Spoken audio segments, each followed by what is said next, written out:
Hello and welcome back to Mr. Adelman's fantastic math class. We're going to continue talking about similar polygons and specifically proportional parts and scale factors. So this is really the reason we're doing this whole thing. And so what they do is they'll give you two polygons and they'll tell you that those polygons are similar. And as you can see, we have two polygons here. First thing they're going to ask you to do is to write a similarity statement if they don't give you one already.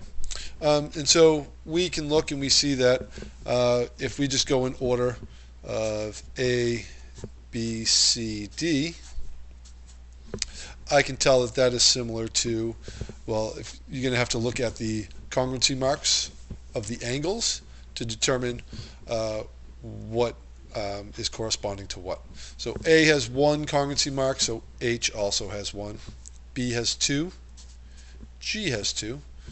C has three, which is the third one, so F comes next. And D has four, and E comes four. So polygon ABCD is similar to HGFE. Now that we've done that, we can figure out how to figure out what our variables are. So they're looking for X, Y, and then this whole side of BC. So let's figure this out. First thing you want to do is come up with a scale factor. And the way you do that is you find two corresponding sides that have numerals in them. So if I look, I see that AD has a length of 6, and over here HE has a length of 9, and they are corresponding. Now if you look over here, 6 has a number, but there's nothing on the corresponding side, and here 8 has a number, but it does not have a number, it has a variable there. So we're going to use the 6 and the 9. And we'll go from this polygon ABCD to HGFE. So you're going to set up a proportion. So we're going to go AD over HE. Sorry about that. Over HE. And so that is going to be 6 over 9. AD is 6 units, HE is 9 units. You always want to simplify any fraction you see. So our scale factor is going to be 2/3. And that's going to apply to finding all the variables and sides for this problem. And so now what I do is I take my scale factor, 2/3, and if we're finding X, we look at those corresponding sides. So I see that X is involved in DC and EF. So what I want to do is I want to set a proportion of DC over EF. And I know that that is going to be, DC is going to be 8, CE is, DC is 8, and EF is the variable we're looking for, X. And what I'm going to do is I'm going to set this equal to that scale factor. So I'm going to have 8X equals 2/3. And then I'm going to use the cross product. So I have X times 2 is going to equal 8 times 3, which is 24. Divide both sides by 2, and I get that X is 12. So that means that this side up here is, let's do that in a different color. I'm going to say that that equals 12.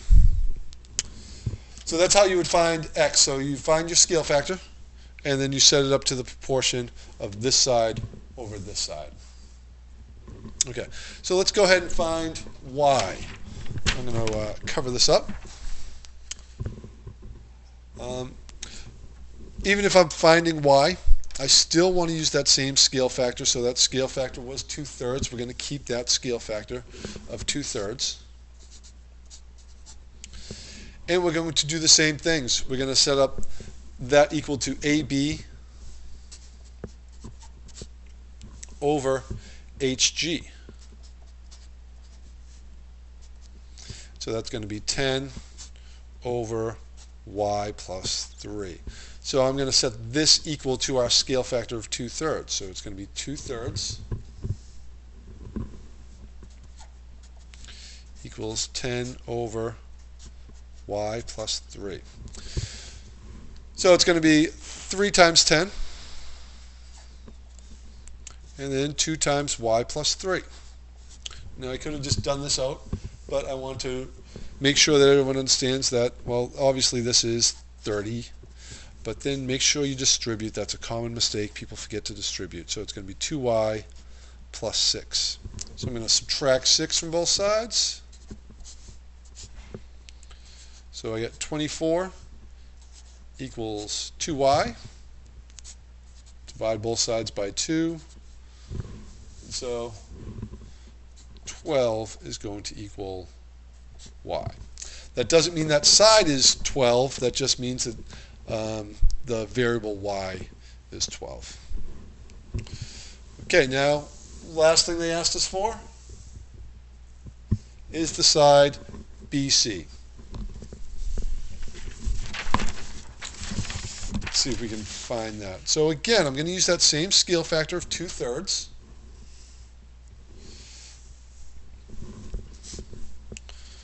So scale factor is still 2/3.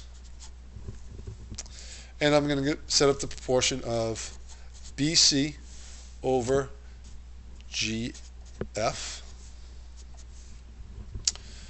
And so BC, we don't have a number for that, so I'm going to leave it as BC, and it's going to be over 6.